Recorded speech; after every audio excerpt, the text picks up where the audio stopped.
Good day to you my fellow endoskeletons, I'm Kenetor and welcome back for another Starbase progress report. We're on week 42 of 2021 and if you're new here I bring you the latest news and updates of everything Starbase every Monday. So make sure you subscribe and hit the bell so you never miss out. Now let's get to it. The PTU got a nice big bug fix as well as bringing 3 new items. Firstly, company ships was properly enabled and now works as intended. Note there is no usage log for company assets just yet and I've seen nothing that this is being worked on yet either, so set your roles carefully when this comes to the live branch. The tripod railguns were added for testing and surprisingly the devs finally managed to fix the painting mode for ship parts, but sadly in the worst way possible. Firstly, there was no way to remove the older style paint, which causes 2 problems. People will need to swap out new objects into their ship to get them properly painted, and a whole bunch of people want the option of keeping the secondary setting for the paint colour. Next up there is the issue of removing paint, causing things to turn white. This can look really cool since it's a whiter white than the normal white paint that we have, but again this removing of paint has 2 issues as well. Firstly, you can't get back the original paint colour of the object, and the new paint can't be undone either. Secondly, and more importantly, the devs did not even check how this new paint would affect existing objects. Some objects don't paint well, some things like plates still use the old way, and some things that have important info shown in their colour like tiered items can have their tier colour removed. This is a really shoddy feature launch, one that makes me feel bad for the devs and angry at them at the same time. Not only that, the fact that there was no process in place to stop such a shoddy launch from happening is kinda worrying for future content too. How many bugs or wrongly set up features could there be in the future? And how many could have been avoided with better internal processes at Frozen Byte? Sadly this is not something I can know or answer. And believe me, the devs got an earful of my concerns on patch day 2. And reassuringly to both myself and for you guys, Larry has told me the paint tool issues have been tasked and it will be getting 3 paint modes to cover all cases. So eventually this problem will be fixed and hopefully this sort of problem can be straight up avoided in future with a little more planning. Our second quote is also on paint since it was quite the topic last week. And Larry comments on the awful colour selection that we have, saying it was chosen since it had the boring colours, since they thought they would make either a reward system or a cosmetic shop, or both for all the cool colours, and offers his oh so sarcastic compromise of more brown shades. Haha Larry, very funny indeed.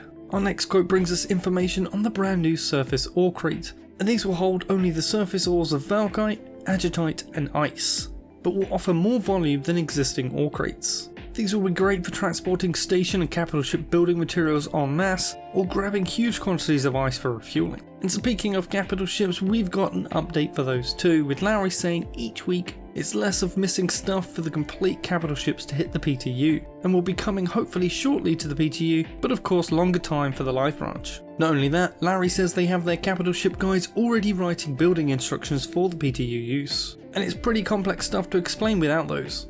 But the building itself is not actually complex to do. Factory saw some comment love too this week, with Larry giving us our first glimpse of what a factory could look like when it comes to alloys. And it's all based around the separator tank for gases. You have 2 or more sources flow into one tank. This could be anything you've harvested or scrap you've melted down and turned into gas, and solid combinations can also be turned into gas. From there you can pull the lightest material or the heaviest material from each end of the tank. You can't simply extract anything specific you want, so this is where sensors and automation comes in. From there you re-solidify the material into blocks and bam, you have a factory. Or at least one type of factory. I really can't wait to dig into this sort of stuff. If done right it can be really satisfying and productive. A few people were asking Larry when the next live branch update would come, as it's been about 2 weeks now, and he replies they have been stacking the PTU patch since the company ships still needed more testing, so it's going to be a large patch when it hits live, and the current PTU patch hopefully next week will come to the live branch, but no guarantees. Now something to know here is not every bit of content in the PTU will come to the live branch,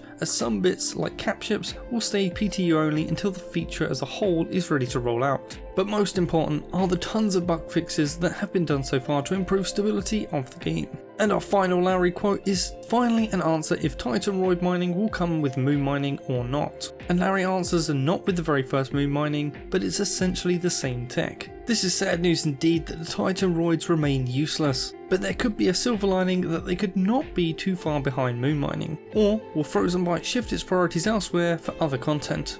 Only time will tell. This week's gallery is again just a little lackluster, and first up we have an industrial shelf unit in plain and painted blue. While this looks pretty cool and detailed for a shelf unit, nothing in Starbase uses a shelf, so moving on. Next up is a smart casual counter. This could be useful if we had a shop with an NPC, but since we don't, this will most likely be used in a player created shop further down the line. And our last image this week is all ship deeds. The first two we have seen before, it's the ship registration deed and the hacking deed. The other deeds are the sell deed, the salvage deed, and brand new for this week, the test fly deed. More on that in a moment, but these all look really polished and can't come to the game soon enough. We've got some featured dev videos this week, so stick around till the end for that, but first, let's get into the progress report. And kicking off with recently completed, we have company ships. Yes, for real this time, I've confirmed it myself. Hopefully they will start on usage logs for these ships too, so we know who keeps breaking them, because it will happen.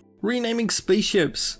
Praise be to Pip, praise be to Bob, finally. This one isn't on the PTU yet, but it pairs perfectly with company ships since there is no way to tell them apart at a glance on the ship's spawn board, since they all have the same name. So perfect timing with this one. Also note, while it's not on this list because it's not done yet, station renaming is also coming soon. Honestly guys, sometimes it's just the small things that matter, and this is one of those things.